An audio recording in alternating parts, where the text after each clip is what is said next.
получает кучу ударов, и периодически взрывается сам, и мы видели, что вы, уважаемые зрители, видели, вот и сейчас правым сбоку попал скользь индонезийский боксер, а до этого были, пусть даже и так же скользь, и левый сбоку, и другие удары, да, вот.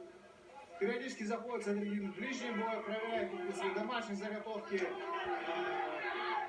Головой сейчас активно поработал, это тоже такие фишки профессионального бокса.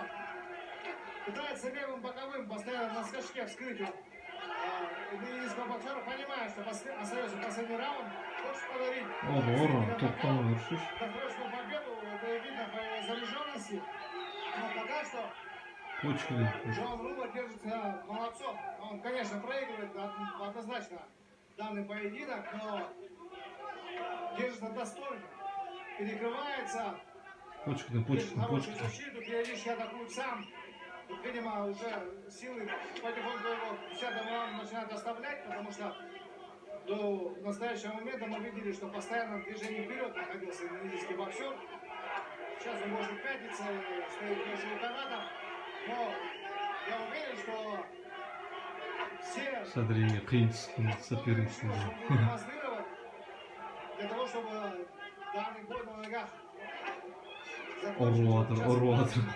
Длинным сбоку попал индонезийский боксер и гоняет середину уже активно за своим соперником, выцеливая его. Очень много ударов бьет силовых, но большей частью они вянут. В плотной защите индонезийского боксера Джона Рубы. И может так случиться, что сегодня будет первая победа его.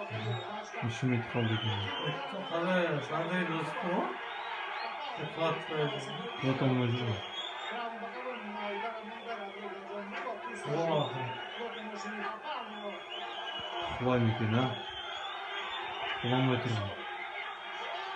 Құлатқысы келіп тұр тәдірі. Құламай отыр. Давай, до конца, давай.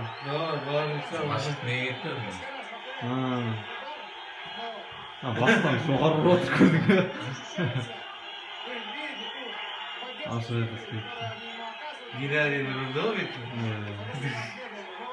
Құлат алмай отыр. Құлатқысы келіп тұр.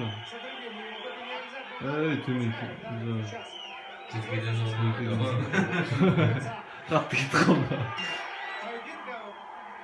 Уақыт тұтқылады ма? Кетті уақыты. 12 раундта қалатты мүмкін, да? Базар жоқ шыдады.